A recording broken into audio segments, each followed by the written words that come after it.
हे महाराज जी नमोस्तु, आप अपने वचनामृत के द्वारा हम सबका मार्ग प्रशस्त करें। नमो अरिहंतारं नमो सिद्धारं नमो आयर्यारं नमो वज्रायारं नमो लोये सब्बसाहुरम्। अनंतानंत सिद्ध परमेष्टि भगवान की जय। संत शिरोमणि आचार्य भगवान गुरुवर श्री विद्यासागर जी महाराज की जय हो। आचार्य श्री समय सागर जी महामुनि राज की जय हो। निर्यापक समर श्री समता सागर जी महामुनि राज की जय हो। 3,9 करोड़ मुनि राजों की जय हो। सिद्ध चक्र महामंडल विधान की जय हो। 108 मुनि श्री पूज्य सागर महाराज की। आज 64 डिग्री है नहीं 128 128 कल हुआ था 64 डिग्री। हाँ, सिद्ध चक्र महामंडल विधान एवं विश्व शांति महायज्ञ का यह अनुष्ठान आप सभी लोग अनंतानंद सिद्ध भगवान की निर्माण भूमि सम्मित शिखर जी में कर रहे हैं। सभी लोगों के हम चेहरे देख रहे हैं, स्थान की शुद्धि देख रहे हैं। बहुत अच्छे निर्मल और शांत भावों के साथ आप लोग पंडित जी के सानिध्य में इस पूरे विधान का अच्छी तरह से आनंद ले रहे हैं। देखकर भी मुझे बहुत अच्छा लगता है। अच्छी तरह से विधिवत जो क्रिया होना चाहिए और जैसे भाव होना चाहिए, आप उन भावों को समझते हुए, शब्दों को समझते हुए, कानों को यहाँ से सुनकर यहाँ नहीं कर रहे हैं, यहाँ से लेकर के नीचे ला रहे हैं अपने हृदय में। एक एक विधान का क्या महत्व है उसको समझते हुए विधान कर रहे हैं। यद्यपि ये विधान 8 दिनों का लिखने वालों ने लिखा है और 8 दिन का ही होता है। इसमें प्रारंभ में उन्होंने जो भगवान के 8 अर्घ चढ़ाए जाते हैं, 8 अर्घ से प्रारंभ होता है और जितने जितने दिन बढ़ते चले जाते हैं अर्घ चढ़ाने की संख्या दूनी दूनी हो जाती है। ये कहो 8 दिन में रुक गए, नहीं रुकते तो फिर दूनी कितनी हो जाती, 2000 से भी ज्यादा पहुंच जाते। अभी 1000 तक गाड़ी रुकी है। प्रत्येक विधान का अपने आप में महत्व है। सब प्रथम आप लोगों ने थोड़ा और सही करो भाई, सब प्रथम आप लोगों ने पहले दिन 8 अर्घ चढ़ाए। इन 8 अर्घ चढ़ाने में आपने 8 गुणों की प्राप्ति की भावना भाई। और वो 8 गुण सामान्य गुण नहीं है, कोई मुनिराज के गुण नहीं है, कोई आचार परमेष्टि के गुण नहीं है। वे 8 गुण एक ऐसे गुण हैं इस पूरे विश्व में, इस ब्रह्मांड में, सब जगह सर्वत्र मिला करके अगर देखा जाए इस दुनिया में तो 8 ही गुण सबसे श्रेष्ठ हैं और 8 चीजें ऐसी हैं जो सबसे खराब हैं। उससे खराब 8 चीजें नहीं हैं और उससे अच्छी 8 चीजें नहीं हैं। खराब कौन सी है? 8 चीजें सबसे खराब, तो वो 8 कर्म हैं जो सबसे ज्यादा खराब हैं। इस जीव को 4 गतियों में घुमाते रहते हैं। अच्छे क्या हैं 8? बोलो, आवाज आ रही कि नहीं? पीछे वाले तो बोलो। हाँ, आ रही ना? सबसे अच्छी 8 चीजें क्या हैं बोलो? सिद्धों के 8 गुण। समझ में आ रही ना? हाँ, ये सिद्धों के 8 गुण ही सर्वश्रेष्ठ है। इससे अच्छा दुनिया में कुछ नहीं है। जो अच्छी चीज है उन गुणों की प्राप्ति के लिए ही एक प्रयास किया जा रहा है। आप उसके लिए उनकी पूजन करें, भक्ति करें, जाप करें, ध्यान करें, अनुमोदना करें, गुणगान करें, उनको अपने परिणामों में, आत्मा में चिंतन में लाएं। क्योंकि वो 8 ही गुण हैं। बोलो सोदरवन जी, 8 ही गुण हैं। पहले दिन चढ़ाए ना आपने, 8 चढ़ाए ना। इन 8 गुणों की प्राप्ति कैसे हुई, कौन बताएगा? कैसे हुई 8 गुणों की प्राप्ति? बोलो तो कोई। 8 कर्मों को नष्ट करने से 8 गुणों की प्राप्ति हुई। एक कर्म नष्ट करने की प्रक्रिया क्या है बंधु? इस बात को सुनना भी, कानों से सुनना भी उनके गुणों की प्राप्त करने के लिए कारण बनता है। जब तक आप सुनोगे नहीं तब तक श्रद्धा नहीं होगा। जब तक श्रद्धा नहीं होगा तब तक जैन धर्म का पहला कदम प्रारंभ नहीं होगा। पहली सीढ़ी श्रद्धान, श्रद्धान के बाद उसका आचरण, आचरण के बाद उस स्वरूप हो जाना, एक क्रम होता है। तो जो आपके 8 कर्म हैं ये दुख के कारण थे और भगवान ने उनको नष्ट करके 8 गुणों को प्राप्त किया।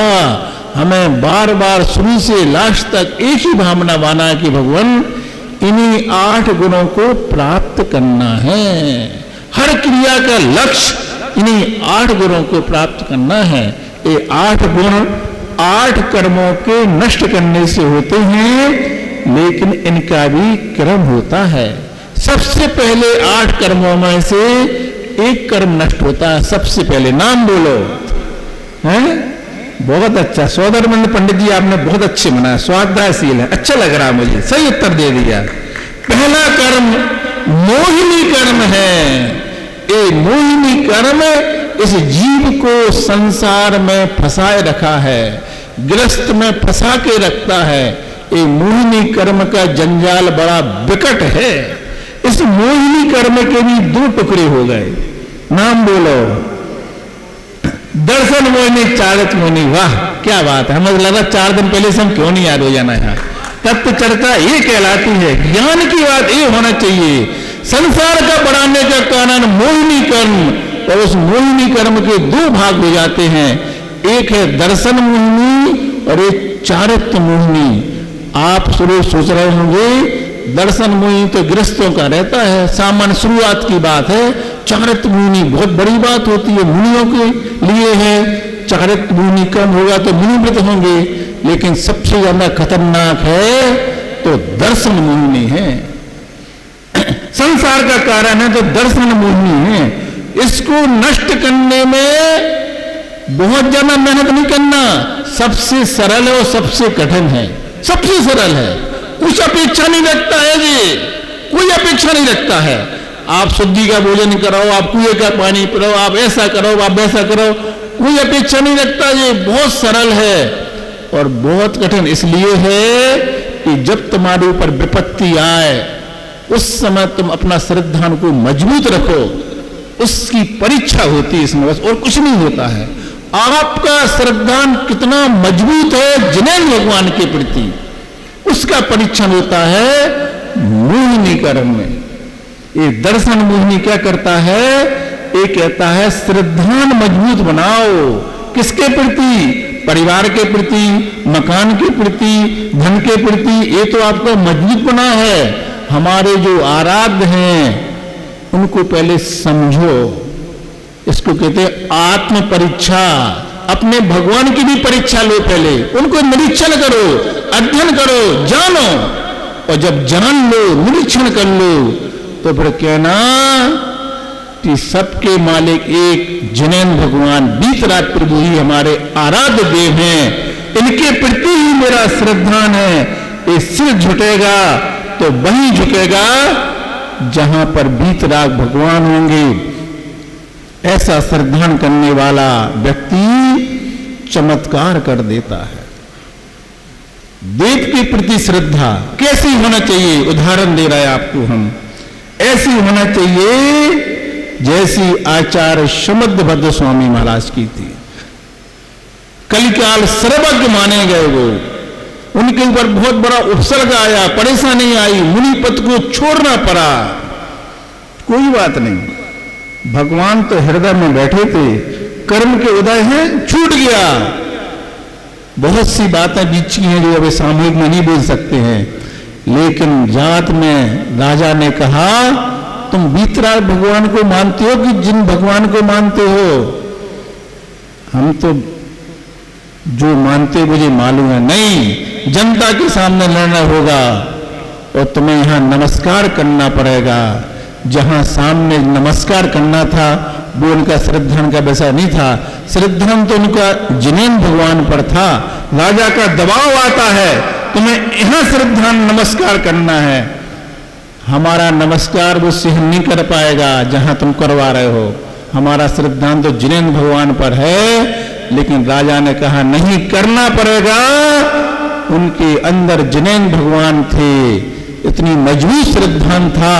उन्होंने स्वयंभू स्त्रोत का पाठ पढ़ना शुरू कर दिया और जहां जो सामने नमस्कार कर रहे थे वो मिथ्यात्व की वस्तु थी, उनके अंदर सम्यक था, श्रद्धान मजबूत था। उनके चमत्कार में इतना नमस्कार था कि उनके अंदर जो चीज थी आपको आश्चर्य होगा। वो सामने जब उनका नमस्कार होता है वंदे भी बंदम चंद्र भगवान की स्तुति करते हुए, तो सामने चंद्र भगवान की मूर्ति प्रकट हो जाती है। इसका नाम है श्रद्धान, इसका नाम है सम्यक दर्शन। आप के प्रति, भगवान के प्रति ऐसा श्रद्धा जिस दिन तुम्हारे अंदर आ जाएगा, आप एक दिन स्वयं भगवान बन जाओगे। इस श्रद्धान की फल है। गृहस्थ अवस्था में नहीं बनोगे, बनोगे क्रम से, मुनि बन के बनोगे।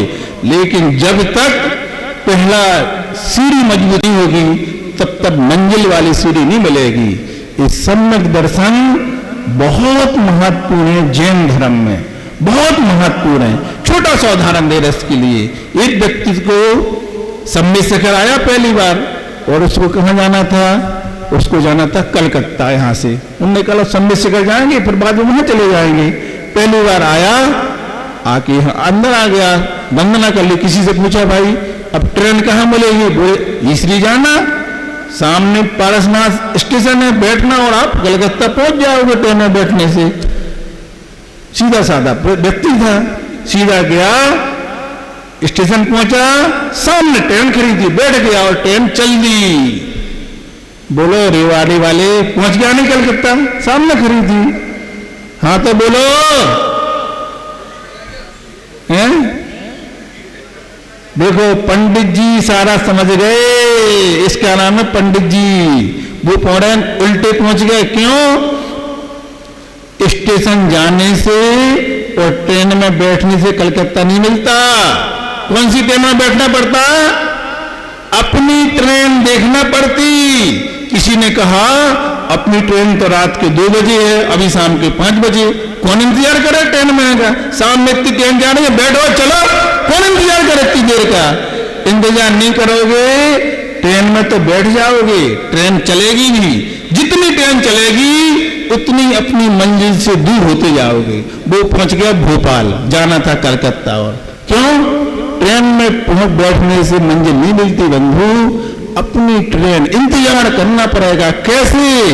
जैसे किसान का श्रद्धान होता है। किसान समझते हैं आप? किसान क्या करता है? अपनी संपत्ति को भगवान के भरोसे, उसका श्रद्धान देखो, उससे सीखो श्रद्धान। अपनी सारी संपत्ति को न ताला न चाबी ऐसे उठा करके ऐसे खेत में डाल देता है, फेंक देता है खेत में, और भगवान पर श्रद्धान करता है। हे भगवान, एक खेत में जो अनाज डाला है ये मेरे पेट के लिए नहीं है, संसार के सभी प्राणियों के प्राण बचाने के लिए मैं इस अन्न को जमीन में डाल रहा हूं। ऐसी पवित्र भावना से उस खेत में अन्न को डाल देता है। बीज जमीन के अंदर चला जाता है, कुछ नहीं दिखता बाहर। मात्र इस श्रद्धान की दम पर पानी भी देता है, खाद भी देता है और खर्चा करता है। मिलता कुछ नहीं, देता ही देता है। लेकिन उसको श्रद्धान रहता है कि हमारी मेहनत बेकार नहीं जाएगी। एक दिन इसी जमीन से वो बीज एक नहीं, एक के 10, 15, 20 होकर के निकलेंगे। इस श्रद्धान के साथ वो मेहनत करता है, कर्तव्य करता है। बढ़िया लोग जैसे नहीं, तिजोरी में गिड्डी जमा दी, 4 दिन बाद फिर देखते हैं लवाड़ी, ऐसा नहीं कोई उठा लेगा। वो चाबी तुम्हारे पास है, कमरा तुम्हारे पास है, तिजोरी तुम्हारे पास है, पंडित जी सुन रहे कि नहीं सुन रहे आप, फिर भी बार बार वो गिड्डी जमाता रहता है, देखता रहता है, ऐसे नहीं कोई ले गया हो, ताला के अंदर है। अगर किसान का काम बनिया को मिल जाए तो कभी फसल हो नहीं पाएगी। क्यों? वो हर 4 दिन बाद देखेगा जमीन निकाल के, बीज बड़ा हुआ कि नहीं हुआ, हुआ कि नहीं हुआ। तो बार बार देखोगे तो फसल, बोलो, फसल कभी नहीं हो पाएगी। कब होती फसल? श्रद्धा से होती है। बीज डाल दो, देखो नहीं, कर्तव्य करो, पानी भी डालो, खाद भी डालो। और गेहूं कब होता है पैदा? ठंडी के दिनों में, जब आप रजाई के ऊपर रजाई लेकर सोते हैं ना, हीटर जला करके, ऐसे समय में किसान खेती पे अपनी ड्यूटी देता है, खुले खेत में सोता है। किस लिए? आप सबके पेट को भरने के लिए। इसका नाम किसान होता है। और वही किसान जब धीरे धीरे कर्तव्य को पूरा करता है तो उस जमीन के अंदर से मेरे देश की धरती सोना उगले, उगले हीरा मोती मेरे देश की धरती। ये असली सोना वही है जो पेट भरने वाला है, पेटी भरने वाला नहीं, पेट भरने वाला है। वो किसान हमें बता रहा है मुझे कर्तव्य करना है, कर्तव्य नहीं रखना है। ऐसा जो कर्तव्य करता है श्रद्धापूर्वक उसके फल की प्राप्ति होती है। ऐसे पहले नंबर जो मोहिनी कर्म होता है, इस मोहिनी कर्म को जो नष्ट करता है दर्शन मोहिनी का, उस व्यक्ति का श्रद्धान मजबूत होता है। मोक्ष महल की पहली सीढ़ी है पंडित जी, पहली सीढ़ी। ऐसा श्रद्धान जो करेगा वह ट्रेन को पहले देखेगा कि मेरा रास्ता कहाँ जाना है, मेरी ट्रेन यही है। वो 5 घंटे बाद भी मिलेगी तो बैठना, तो अपनी ट्रेन में बैठना। एक दर्शन मोहिनी को जिसने जीत लिया, श्रद्धान को मजबूत बना लिया, वही जीव सम्यक दृष्टि रहता है। ऐसा सम्यक दृष्टि जीव एक कदम भी आगे बढ़ेगा, कर्म निर्जला के लिए कारण बनेगा। जिस व्यक्ति का श्रद्धान मजबूत नहीं है, किसी भी ट्रेन में बैठ जाता है, बस चलता हुआ तो दिखेगा, बैठा हुआ दिखेगा, लेकिन अपनी मंजिल छोड़ने के बाद अपनी मंजिल से दूर होता चला जाएगा। मंजिल मिलेगी नहीं और दूर होती चली जाएगी।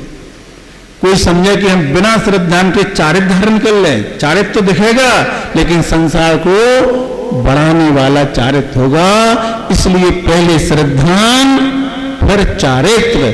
भगवान कैसे हैं उनकी पहचान करना है, फिर उन्हीं पर श्रद्धान करना है। ये देव का लक्षण हुआ।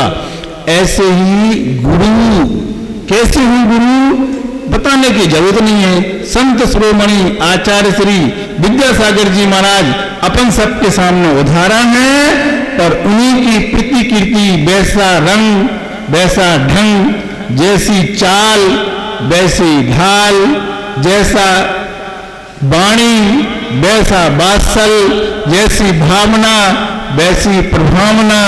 ऐसा लग रहा एक और नीलांजला की तरह रूप बदलकर आचार्य श्री जी हमारे सामने बैठे हैं। ऐसे गुरु पर श्रद्धान करना जिनके पास परिग्रह तिलतुष मात्र भी ना हो। ऐसे गुरु पर श्रद्धान करने से, ऐसे भगवान पर श्रद्धान करने से, और जो जिनेन्द्र भगवान की वाणी दिव्य ध्वनि के माध्यम से, गणधर के माध्यम से, आचार्यों की परंपरा से ग्रंथ के रूप में तैयार हुई है, ऐसे ग्रंथ की लिखी हुई बात और ऐसे ही ग्रंथ पर श्रद्धान करना। जिस व्यक्ति ने अपने जीवन में ये तीनों चीजों पर श्रद्धान मजबूत बना लिया है, वह जीव सम्यक दृष्टि कहलाता है। ये मोक्ष मार्ग का पहला कदम है। सम्यक दृष्टि बनो। मिथ्यात्व की क्रियाओं पर ना श्रद्धान करना, ना सोचना। अगर आप सम्यक दृष्टि बन जाते हैं, फिर आपका पूजन करना, फिर आपका स्वाध्याय करना, फिर आपका जाप करना, फिर सिद्धचक महामंडल विधान करना सार्थक माना जाएगा। नहीं तो अपन को अन्य क्रिया तुम करते रहोगे, श्रद्धा मजबूत नहीं बनाओगे। तो हमने उदाहरण दे दिया, ऐसे ही होगा जैसे ट्रेन चल रही है, अपन को ऐसा लगा मंजिल आने वाली है, मंजिल आने वाली है, लेकिन मंजिल आ नहीं रही है, मंजिल से हम दूर जा रहे हैं। इसलिए सब प्रथम हम अपने श्रद्धान को बहुत मजबूत बना करके सच्चे सम्यदृष्टि बने, दर्शन मोहिनी जो कर्म है इससे हम आगे बढ़ेंगे, तब चारित्र्य की बात होती है। और जब चारित्र्य में हम अणुवृत्तों के बाद सीधे महाव्रत धारण करते हैं, द्रव्य चित्त काल भाव की अनुकूलता रहती है, चतुर्थ काल होता है, पहला सहन होता है। ऐसे वो मुनिराज जी जिनके पास पहला सनन है, वह श्रेणी पर चढ़ करके 10वें गुरुस्थान पर जब पहुंचते हैं, तब जाकर के इस मोहिनी कर्म पर प्रहार कर देते हैं। जो संसार का कारण था, 4 गतियों में घुमाने वाला था, हमें संसार से छुटकारा नहीं मिल रहा था, कभी स्वर्ग के सुख देता था, वो भी संसार के कारण थे, इंद्रिय सुख थे, कभी नरकों के दुख दिखा रहा था, कभी पशुओं के दुखों को दे रहा था। ऐसे 4 गतियों के दुखों से छुटकाने वाला मोहिनी कर्म ने विजय प्राप्त की मुनिराज ने। धन्य है वो मुनिराज जो स्वर्ग के सुखों को भी ठुकरा करके, इंद्रिय सुखों से अपने मुख को मोड़ करके उस आत्म सुख की ओर चले जाते हैं। ऐसे सब प्रथम दर्शन मोहिनी के बाद चारित्र मोहिनी पर विजय प्राप्त करते हुए, और सबसे पहले जो कर्मों का राजा है उस राजा को परास्त करके और 10वें गुरुस्थान से पार करने वाले धन्य है मुनिराज। उनकी कथा करना, उनकी चर्चा करना, उनके बारे में सोचना, उनका चिंतन करना, ये सारा इस जीव को उनके जैसे बनने की शक्ति देता है। आज अपन प्रवचन के माध्यम से उन्हें सुन रहे हैं। आप लोगों ने पहले दिन ऐसी प्रक्रिया से जो 10वें गुरुस्थान के बाद 12वें गुरुस्थान में 3 कर्म और नष्ट करते हैं, जिसके नष्ट होने पर वहां पर निर्गंध पद मिलता है, और फिर 13वें स्थान में जाकर के केवल ज्ञान की प्राप्त करने वाले अगर सामान्य केवली हैं अथवा तीर्थंकर केवली हैं तो उनकी दिव्य ध्वनि वहां जाकर के प्रारंभ होती है, तीर्थंकर प्रकृति का वहां उदय आता है। धन्य है वो मुनिराज जो संसार के कारण थे, ऐसे 4 कर्मों को नष्ट करके केवल ज्ञान की प्राप्ति करते हैं। किसी को अरुहंत मिलते हैं, किसी को अरहंत पद मिलता है, किसी को अरिहंत मिलता है। अब बोलो सौदर में क्या अंतर है तीनों में? अरिहंत, हाँ, अरहंत, अरिहंत बन गए, और अरहंत, अरहंत जो पद मिलता है, सुनो, जैसे मुनि होते हैं वो घड़ी आगे बढ़ती जाती मानते नहीं। हाँ, जैसे मुनि होते हैं तो दीक्षा लेते ही सब मुनि बनते हैं। आचार्य श्री भी मुनि, हम भी मुनि बने हैं। तो ऐसे कोई भी जीव हो जो 4 कर्मों को नष्ट करता है वो अरिहंत कहलाते हैं। अरिहंत सब कहलाते हैं, लेकिन फिर मुनि में कोई आचार्य बन जाते हैं, कोई निर्यापक मुनि बन जाते हैं, ये पद दिए जाते हैं। इसी प्रकार से जो तीर्थंकर के 5 कल्याणकों से युक्त होते हैं उन्हें अरहंत पद दिया जाता है। वो पद केवल तीर्थंकर को मिलता है, बाहुबली भगवान को नहीं मिलेगा। बाहुबली भगवान जी अरहंत नहीं है, अरिहंत हैं। अरहंत कौन है? जो तीर्थंकर भगवान होते हैं उन्हें ही अरहंत पद मिलता है। ऐसे एक कर्म को नष्ट करने की ये प्रक्रिया है, फिर 3 कर्म और नष्ट होकर के 4 कर्म नष्ट होकर के केवल ज्ञान की प्राप्ति होती है। फिर शेष कर्म और नष्ट हो जाते हैं। फिर 14वें गुरुस्थान के बाद सिद्धत्व की प्राप्ति हो जाती है। सिद्ध चक्र महामंडल विधान में हे भव्य प्राणियों, तुम लोग बहुत अच्छी भक्ति भाव से कर रहे हो, अच्छी उम्र वाले भी जाना है। ऐसी भावना भाव, पवित्र भावना बनाओ। एक एक अर्घ्य के चढ़ाते समय ऐसी भावना बनाओ कि भगवान यही गुण तो प्राप्त करना है, हम इसी के लिए आए हैं। यह विधान तो हमारे रेवाड़ी में हो जाता, हमारे घर का मंदिर भी तो इतना अच्छा था, खूब अच्छा मैदान था, खूब सुंदर मंदिर था, सब अच्छा था, लेकिन यहाँ क्यों आए? सब अच्छा होते हुए भी वह विशुद्धि का स्थान वहां पर नहीं था, जैसा स्थान सम्मेद शिखर जी में है। सम्मेद शिखर जी तो बात ही अलग है। यही विधान तुम घर पर करते, 12 बजे तक विधान होता, 12 बजे के बाद कोई दुकान पर चला जाता, महिलाएं रसोई में पहुंच जाती, कोई सर्विस करने चले जाता, कुछ नहीं करता तो यहाँ वहाँ की बातें करने लग जाता। लेकिन सम्मेद शिखर जी में तो 12 बजे तक विधान करो, फिर दोपहर में कोई स्वाध्याय करो, फिर नीचे के मंदिरों के दर्शन करो, शाम को फिर स्वाध्याय सुनो। 24 घंटे का समय पूर्ण धर्म ध्यान के साथ हो रहा है। इसी का नाम सम्मेद शिखर जी है। सिद्ध क्षेत्र तो बहुत से हैं। आप जिस शहर से आए हैं उसके आसपास भी कोई शहर क्षेत्र होगा, कोई अच्छा क्षेत्र भी होगा। थोड़ी आसपास दूर चले जाओ तो सिद्ध क्षेत्र भी होंगे, सोनागढ़ क्षेत्र भी है। इन सब क्षेत्रों के बीच में सम्मेद शिखर क्षेत्र की बात ही अलग होती है। बोलो, सम्मेद शिखर जी की बात ही अलग होती है। बड़ा सोचने समझने पड़ा कि यह विधान पावन धाम में किया जाए कि उस बारे हाल में किया जाए कि इसमें किया जाए। लेकिन लास्ट में जो निर्णय हुआ वो बहुत अच्छा हुआ, बहुत अच्छा हुआ। आपके स्थान पर आपके विधान होते होते कितने विधान और बीच बीच में होते चले जा रहे। देखो, आपकी सुविधा से, आपके इसी स्थान से बनी बनाई व्यवस्था है। कल राजस्थान वालों ने कर लिया, जबलपुर वालों ने कर लिया, एक विधान वाले और आए, उनने हमें इसी विधान की एक कहलाता है। उनके विधान हो रहे हैं, पुण्य आपको लग रहा है। क्यों? आपकी बनी बनाई व्यवस्था है। इतने प्रसन्न हो गए कि राजस्थान वाले बड़े प्रसन्न हुए, बोले इस एक दिन का विधान था, बहुत अच्छा लगा। ऐसे आप लोग जो विधान प्रतिदिन कर रहे हैं ये बदल बदल के होते हैं। इन सबको मिला करके सिद्ध चक्र महामंडल विधान कहा जाता है। कल 64 रिद्धिधारी मुनिराजों को अर्घ चढ़ाया। अभी हमने आपको सिद्ध भगवान के 8 गुणों की प्राप्ति की चर्चा की। अब वो सिद्ध भगवान बनने के पहले रिद्धियां प्राप्त हो जाती हैं।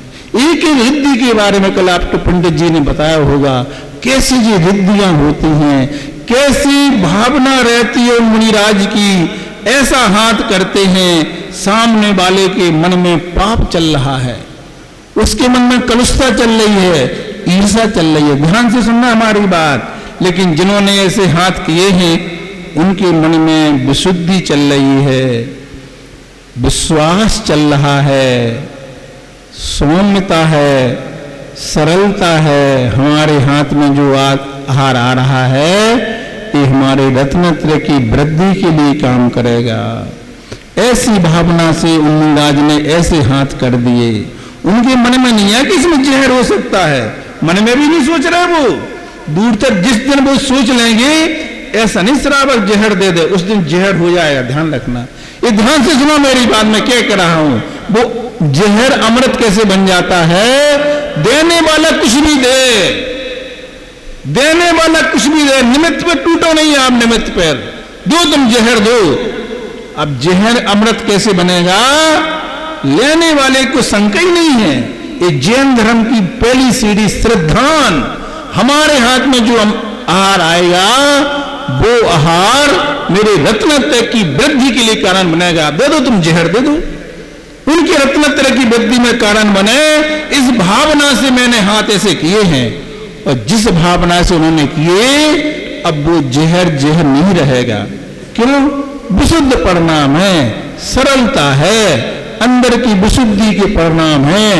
ऐसे भावों के साथ उन्होंने ऐसे हाथ किए, उस गिरास को लिया और उन्होंने क्या किया? जो हम आहार ग्रहण कर रहे हैं, हम लोगों की शर्त है, क्षुधा वेदनी कर्म को नष्ट करने के लिए आहार लेते हैं, रत्नत्रय की वृद्धि के लिए आहार लेते हैं, 6 आवश्यकों के पालने के लिए आहार लेते हैं। शर्त है, 6 कारण लिखे उन्होंने। इन कारणों से ही हम आहार करने जाते हैं। वो कारण हमें याद आ रहे हैं, हम इन कारणों से ही आहार ले रहे हैं। सामने वाला कह रहा तुम ले तो, हमने तुम्हें विष दिया, देखो बल क्या मजा आएगा। उसके भाव खराब है, उसके मन में कलुषता रहने दो तुम्हारे मन में, हमारे मन में तो है नहीं। और ऐसी विशुद्धि परिणामों के साथ सामने वाले ने जहर दिया, लेकिन इनकी विशुद्धि, इनके परिणाम ने उस जहर को अमृत बना दिया। इसका नाम है 64 रिद्धि विधान। क्या सीखने मिला? सामने वाले पे टूटो नहीं आप, सामने वाला बुरा बिल्कुल नहीं है, उसका फल वो पाएगा। वासुपूज भगवान कह रहे हैं, स्तुति करने वाला पुण्य प्राप्त करता है, गाली देने वाला पाप प्राप्त करता है। इस दोनों में जो भगवान है उनका वीतराग भाव है। बुरे वाले व्यक्ति के प्रति कलुषता का भाव नहीं है, अच्छे के प्रति राग नहीं है। वीतरागता की परिभाषा देखें आप लोग। जिस दिन सामने वाले के अंदर आपके प्रति अच्छा बुरा भाव आएगा, उस दिन इसका संसार बढ़ जाएगा। अगर तुम अपना संसार कम करना है, तुम सामने वाले पे शंका करो नहीं। सामने वाला बुरा कर रहा है, हम सोचेंगे नहीं। वो बुरा कर रहा है, तुम अच्छा सोचो। अपनी हार कब हो रही है? अपन सामने वाले पे शंका करते हैं, उसकी बुराई करते हैं, उसकी बुराई को दूसरों को बताते हैं। जिस समय तुम दूसरों की सही बुराई को दूसरों को बताओगे, सही बुराई को भी दूसरों से कहोगे, उस दिन पहले तुम बुरा बनना पड़ेगा। तुम्हें अपना मुख पहले खराब करना पड़ेगा। अपने भावों में कलुषता, दूसरों की बुराई करते समय अपने भावों में प्रसन्नता नहीं आ सकती है। इसलिए आप उसको कहो नहीं, सहो और समय का इंतजार करो, उसका फल उसको मिलेगा। आप उसकी प्रस्तुति नहीं करो। आप तो उसमें भी ये सोचो कि सामने वाला बुरा कर ही नहीं सकता। इसी का नाम है विपाक विचय धर्म ध्यान। उसका भी अच्छा हो जाए, उसका भी अच्छा हो जाए। वो तो इतना गलत करता, देखो भैया उसका कर्म का उदय है, इसलिए उसकी बुद्धि खराब चल रही है। उसी खराब बुद्धि में हमें अपने परिणाम खराब नहीं करना। हमारी तो बुद्धि सही चल रही है, उसके कर्म का उदय चल रहा, उसमें मैं क्यों शामिल हो जाऊं बुराई करके? ऐसा सोचने वाला धर्मात्मा व्यक्ति अपने धर्म में आगे बढ़ जाता है। ऐसे एक नहीं अनेक उदाहरण हैं। वो रिद्धिधारी मुनिराज जी ऐसे चलते चले जाते हैं। मकड़ी के जाल पर पैर रखता है। सुन रहे नहीं आप लोग? क्या होता है? मकड़ी के जाल पर पैर रख रहे हैं, जाल को जरा सी क्षति नहीं आई। कैसी रिद्धि प्राप्त होगी? विचार करो आप लोग, कैसे रिद्धि प्राप्त हुई? उन्होंने जब किया होगा, हे भगवान मुझे रिद्धि प्राप्त हो जाए, हे भगवान चार रिद्धि प्राप्त हो जाए, ऐसा किया होगा? बोलो। मन में नहीं सोचते, मन में तो सोचो, उन्हें मालूम भी नहीं रहता मुझे रिद्धि है। कैसे हो जाती है फिर? सुनो उस बारे में। जो जीव ऐसे जैन कुल को पाकर, मनुष्य कुल को पाकर अहिंसा धर्म का पालन अच्छी तरह से करता है, सिद्धन करता है कि हमारे भोजन की जो वस्तुएं हैं, ये बरसात के दिनों में, ये गर्मी के दिनों में, ये ठंडी के दिनों में इनकी मर्यादा होती है। अगर कोई वस्तु पिस जाती है, चाहे वो अन्न हो या मसाले हो, 3 दिन के बाद, बरसात में इनकी मर्यादा के बाद इसमें जीव उत्पन्न हो जाते हैं। कौन से जीव उत्पन्न होते हैं बताओ? छोटे छोटे, आटे में दिखते नहीं है ना, वही हो जाते हैं ना, दिखते नहीं है लेकिन मर्यादा के बाहर उत्पन्न हो जाते हैं। उनको अपन एक इंद्री कहेंगे, है ना? बोलो तो, एक इंद्री होंगे ना। जो आटा आपने पीस लिया है, पिसने के बाद जो 3 दिन की मर्यादा है, गर्मी की 5 दिन की है, ठंडी की 7 दिन की है, इस मर्यादा के बाद जो उसको ग्रहण करता है, उसमें एक इंद्रिय जीव नहीं दिखते। जीव तो दिखते ही नहीं, न 2 इंद्रिय दिखते हैं। उसमें आचार्यों ने कहा 30 जीवों की उत्पत्ति हो जाती है। 30 का मतलब होता है 2 इंद्रिय से 5 इंद्रिय तक। 30 का मतलब होता है मास की संज्ञा प्रारंभ।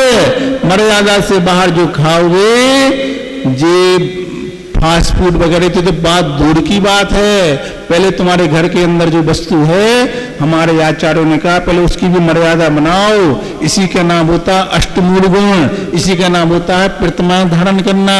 जो मनुष्य, जो गृहस्थ होकर के इस प्रकार से अहिंसा व्रत का पालन करता है, जीवों की रक्षा करता है। ये पानी छान कर पीना क्या है बताओ? अनछना पानी में कौन से जीव रहते? दिखते तो कोई नहीं है।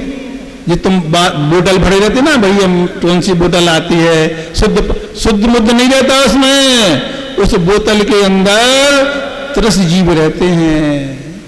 30 ग्रस्त जीव रहते हैं और प्लास्टिक के संपर्क में वो पानी रहता है। जो लगातार प्लास्टिक का संपर्क रहेगा तो तुम्हें बीमारी बनाने के कारण बनेगा, बीमारी भी बढ़ेगी, धर्म भी घटेगा। और जो कुएं से पानी निकालकर बिलछानी डालकर पानी गर्म करके पानी की बात है, ऐसे जीवों को एक भाव में धीरे धीरे जीवों की रक्षा करने का, एक एक दिन पानी छानने का जो पुण्य इकट्ठा होता है, वही किसी न किसी भाव में फिर ऐसी मुनि बनते हैं और मुनि बनने के बाद ऐसे जीवों को चारण रिद्धि प्राप्त हो जाता है। आप इस अहिंसा धर्म की महिमा समझें, एक एक क्रिया का फल मिलने वाला है। जैन धर्म की क्रिया कोई निरर्थक नहीं जाती है। जैन धर्म के प्राण हैं अहिंसा में। कहां कहां जीव की उत्पत्ति हो रही है, उस उत्पत्ति के होने पर उन जीव की रक्षा कहां पर करें। उन मुनिराज के मन में जिन्हें चारण रिद्धि प्राप्त हुई है, उन्होंने कई भवों में पहले अच्छे मन के साथ ऐसे जीवों की रक्षा की। अंतरंग में उन्हें अहिंसा के धर्म को पालने की भावना आई। लगता है प्रतिमा पालना ऐसा, जैसा एक व्यक्ति भारतवर्ष में सबसे बड़ा धनवान है, ऐसे प्रतिमा पालन करने वाला श्रावक, उसके पास जितनी संपत्ति होती है भारतवर्ष के सबसे सेठ व्यक्ति के पास, उससे ज्यादा संपत्ति उस प्रतिमाधारी श्रावक को मिलने वाली हो जाती है। उसका चेक बिल्कुल मजबूत हो जाता है और जो ही वो यहां से दूसरे भाव में जाता है, तुरंत उसको स्वर्गों में जाकर देव हाथों पे लेते हुए कहते, भैया प्रतिमाधारी श्रावक इस मध्य लोक के भरत क्षेत्र से यहां से आया है, इसने जीवों की रक्षा की है, शुद्धि का भोजन किया है। लो, ये सोने का विमान तुम्हारे लिए, ये सोने का विमान रहने के लिए, ये सोने का विमान घूमने के लिए, सोने का जिसके एक एक पाए सोने के बने हैं, सीलिंग में हीरा लगे है, ये है धर्म पालने का फल। बिल्कुल पक्का जो ग्रंथ में लिखा है वही बता रहे हैं आपको। इसलिए ये अपन जो पूजन करते हैं, विधान करते हैं, संविधान अपना अच्छा बनाते हैं, जो रात्रि का पानी पीना छोड़ देते हैं, दिन में ही भोजन करते हैं, उसका फल कैसा कैसा होता है। आगम ग्रंथ को जब पढ़ते हैं, स्वाध्याय करते हैं, तो ये कान खुल जाते हैं कि अरे भगवान, एक ऐसा भव्य प्राणी, कैसा भव्य प्राणी जो तिरंच पर्याय का था, पशु था, मड़घट पर गया। मुनिराज ने देखा, क्यों गया था मड़घट? बुरे परिणामों से गया, बहुत बुरे परिणाम थे, खराब थे, मुर्दे को खाने गया था। लेकिन देखो, स्थान बुरा था, परिणाम बुरे थे, निमित्त एक बहुत अच्छा मिला। वहीं पर एक मुनिराज के दर्शन हो जाते हैं। मुनिराज ने उस खराब व्यक्ति में, उस खराब परिणामों में अच्छाई देख ली और कहा कि हे तिर्यंच, हे भव्य तिर्यंच, तुम क्या कर रहे हो? तुम्हारे अंदर तो बहुत बड़ी योग्यता है, कल्याण करो। वो कहता, मेरा कल्याण कैसे होगा भगवान, मैं तो मांस खाने आया था। नहीं, तुम्हारा भी कल्याण होगा। देखो मुनिराज जी धन्य है, उस मांस खाने वाले तिरंग से कह रहे तुम्हारा भी कल्याण होगा। कैसे होगा? जो तुम खाने आए उसको नहीं खाओ। फिर क्या खाएं? हमारा पेट तो इसी से भरता है, हमारे खानदान की रोटी तो यही है। नहीं, शुद्ध चीज खाओ, वनस्पति के काम चलाओ, फल खाओ और समाधि मनन करो। और जो भी खाना दिन में खाना, जो भी पीना दिन में पीना, रात में नहीं खाना पीना, रात में कुछ नहीं करना। देखो, सुन रहे ना आप लोग? कौन था वो? कौन था बोले तो? वो होशियार था, होशियार। कौन था? होशियार। आप लोग कान से सुनते हैं, मानेंगे नहीं मानेंगे मुझे विश्वास नहीं, लेकिन उस भव्य प्राणी ने एक बार में, पहली बार में मुनिराज की बात मानी और कह दिया, जी महाराज जी, जी महाराज जी कहने वाले का कल्याण होता है। और उस भव्य जीव ने नियम ले लिया, अब रात्रि में ना पानी पिएंगे, ना भोजन करेंगे, जो भी करेंगे दिन में करेंगे और शाकाहार का पालन करेंगे। चला जाता है आगम ग्रंथों में जिन जिन ने मुनिराजों से नियम लिया, अभिप्राया कर परीक्षा होती है, तभी नियम का फल मिलता है। और एक दिन ऐसा हुआ, सुबह से शाम तक पानी नहीं मिला, भोजन की तो छोड़ो, और शाम को देखता है, ओ भगवान देखो सामने गड्ढा दिख रहा है, ओ पानी है पानी। मुनिराज ने रक्षा कर ली, मिल गया पानी, प्राण बच जाएंगे पानी पीने के लिए। और देखो पुण्य की बात, कुआं तो है लेकिन कुआं नहीं है, इसमें क्या लगे हैं, सीढ़ी लगी है, बावड़ी है, और धीरे धीरे नीचे उतरता है, पानी तो मिल जाता है। लेकिन जहां पानी है वहीं पर फिर परीक्षा भी है, जहां पानी है वहीं पर परीक्षा। देखो धर्मात्मा की कितनी परीक्षा होती है, बहुत सी क्लासें पार करना पड़ता तब जाकर के और उस धर्म का फल मिलता है। वहां अंधेरा था, नियम लिया था उजाले में, लाइट जलाने का नियम नहीं होगा। जिसका रात्रि भोजन पानी का त्याग है उस व्यक्ति को लाइट जलाकर भोजन नहीं करना चाहिए, सनलाइट चाहिए, पूरा सूर्य का उजाला। दिन भर का प्यासा था, पानी नहीं पिया, मन ने गवाही नहीं दिया, यहाँ अंधेरा है, अंधेरे में रसोई नहीं होना चाहिए, अंधेरे में बना हुआ भोजन आहार में नहीं देना चाहिए। जहां अंधेरे में भोजन बनता है, दिन में, दिन के उजाले में बनाने वाले स्थान पर अंधेरा होता है, तो आपको रात्रि भोजन के पाप का ही फल मिलेगा। जहां बनता है वहां उजिला होना चाहिए, लाइट वाला नहीं, सनलाइट वाला। इससे आप उदाहरण से सीख ले लो, बाहर आ गया, बाहर उसने देखा, अरे यार तो अच्छा का उजाला है, हमने पानी क्यों नहीं पिया, फिर नीचे जाता है। लेकिन जहां पानी था वहां अंधेरा था, उसके मन अंदर जाता बाहर जाता, 5-6 बार ऐसा करता, उसके प्राण निकल जाते। देखने में क्या आया, धर्म का फल जी मिला, प्राण निकल गए। लेकिन आपको नहीं मालूम जी, आत्मा मात्र शरीर बदलती है, आत्मा वही रहती है। उस धर्म पालन का ऐसा फल मिला अगले ही भाव में। क्या हो गया बोलो, आप लोग पढ़ो आराधना कथा को, उसमें रात्रि भोजन त्याग की कथा है, बड़ी शिक्षाप्रद है गृहस्थों के लिए। अगले भाव में वो देव नहीं बना, वो मनुष्य बना, उसका नाम पीतंकर रखा। बचपन से ही सब लोग उससे बहुत प्रीति करते थे। थोड़ा बड़े होने पर वही मुनिराज मिल जाते जिनसे नियम लिया था जान बनने, वो उस व्यक्ति को उसकी पूरी कहानी सुना देते हैं। अरे ऐसा होता है धर्म पालने का फल, रात्रि में भोजन पानी को त्याग करने का फल मुनि मनुष्य पर्याय मिलती है, और पाप करने का फल नरक गति मिलती है, और मुनि बनने का फल मोक्ष मिलता है। हे मुनिराज जी, अब हम पशु थे तब तो मुनि नहीं बन सकते थे, अगर हमने थोड़ा सा धर्म करने से मुझे इतना अच्छा फल मिलता है, तो मुनि बनने से कितना बड़ा फल मिलेगा। ऐसा सोच करके अपनी कहानी को सुन करके उन्हीं मुनिराज से दीक्षा ग्रहण कर लेता है, उन्हीं महाराज से दीक्षा ले लेता है। आपको आश्चर्य होगा सुन करके, वो मुनि मात्र नहीं बनता है पंडित जी, उसी भव से केवल ज्ञान को प्राप्त करके मोक्ष चला जाता है। ये है छोटे छोटे नियम पालने का फल। रात्रि में 4 प्रकार के आहार का त्याग किया, पशु पर्याय में था, नियम से नरक जाना था, और एक मुनिराज ने उनकी रक्षा कर दी, एक नियम दे दिया, उस नियम को अच्छे से पाला, अगले भाव में मनुष्य बना, और पीतंकर मनुष्य उसी भाव से दीक्षा लेकर के अपना कल्याण कर लिया। ये सिद्ध भक्ति, ये सिद्ध तत्वधान अपन सभी के लिए सिद्ध भगवान बनने में कारण बने। अपन सभी लोग ऐसी भावना में आए, एक कथानकों को सुन करके हम अपने जीवन को धीरे धीरे मोक्ष की ओर ले जाने का प्रयास करें। मोक्ष तो मिलता है मुनि बनने पर, लेकिन एक एक कदम आगे बढ़ेगा, एक एक कदम आगे बढ़ेगा, वही कदम मुझे मंजिल की ओर जाने के लिए कारण बनेगा। इसी भावना के साथ आप सभी के विधान के आधे दिन निकल गए हैं, आधे और बचे हैं।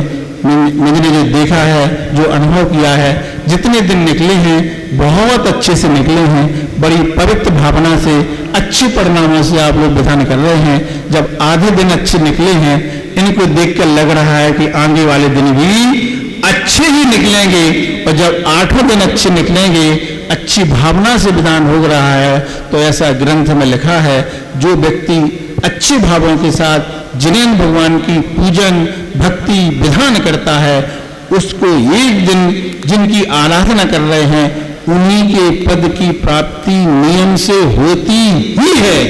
ऐसे अपन भावना भाए कि भगवान एक दिन हम भी आपके पद की प्राप्ति करके इसी सम्मेद सागर जी से निर्माण को प्राप्त करें। ऐसी भावना के साथ अहिंसा परमो धर्म की जय। संत श्रोमणी आचार्य गुरुवर श्री विद्यासागर जी महामुनि राज की जय। आचार्य श्री शमन सागर जी महामुनि राज की जय। सिद्ध चक्र महामंडल विधान की जय हो। 108 मुनि श्री पूज्य सागर जी महाराज की जय। आर्यका रत्न धर्मती माता जी की जय। आर्यका संघ की जय।